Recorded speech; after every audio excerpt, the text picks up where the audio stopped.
The road to Sleepytown.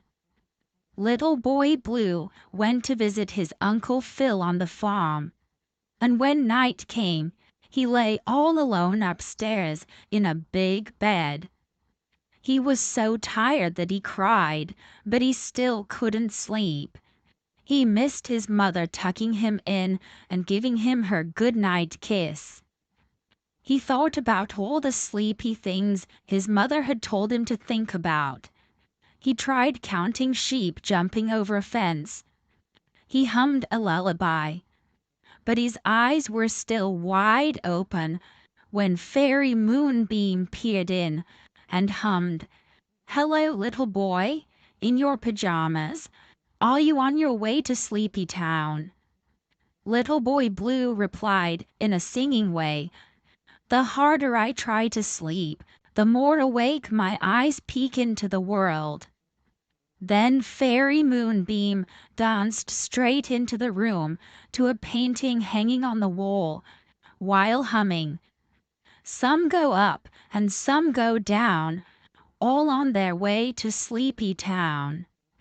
The painting showed a long road with houses on either side. Suddenly, the most surprising thing ever happened. Stars shone in the sky in the painting and began to twinkle and twinkle and twinkle.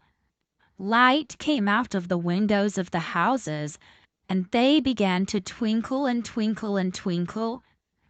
Fairy Moonbeam said, "Little boy, although I don't know your name, let's just step over the painting's frame together."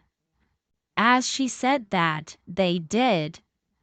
They went together on the road to Sleepytown. As Little Boy Blue looked back, he saw 100 other children stepping over the painting's frame, and he saw all his little friends following him. There was Betty with her new doll close to her, and Bobby with his teddy bear. Little Mary was coming too, dragging her cart behind her. A sleepy old man lit lamps all along the road and hummed, "Right fort, left fort, up and down, that's how we march to Sleepytown." They saw a sleepy old windmill turning and turning, around and around, and the windmill buzzed. "Here they come with a smile and a frown, on their way to Sleepytown." At that moment, Betty sat down and fell asleep under the windmill. The rest of the children walked on.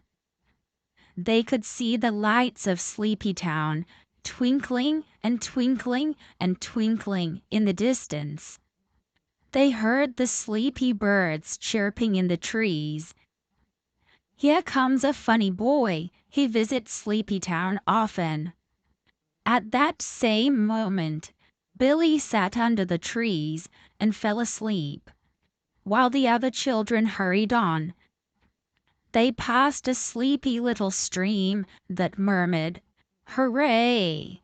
Hooray for pajamas! You'll need them in Sleepytown."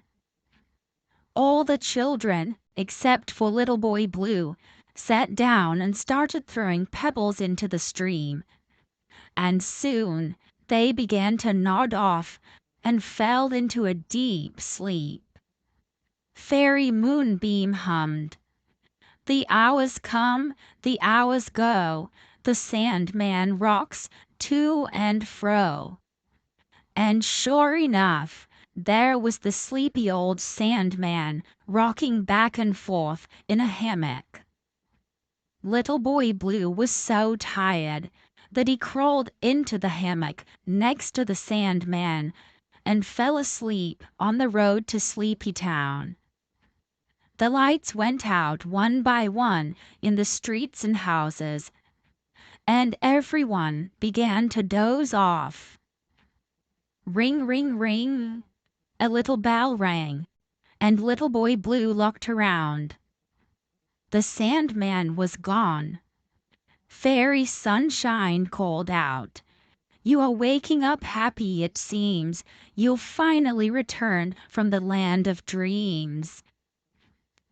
Indeed, Little Boy Blue woke up in the big bed, and soon he ran down the stairs with a big leap. Uncle Phil said, "Good morning. You came down quick here, my boy." Little Boy Blue replied, "I just came back from Sleepytown." But the most surprising part of the story is yet to come. Listen. When Uncle Phil drove Little Boy Blue home that evening in his old cart, he also stopped a mysterious box with mysterious paper and string wrapped around it in the cart.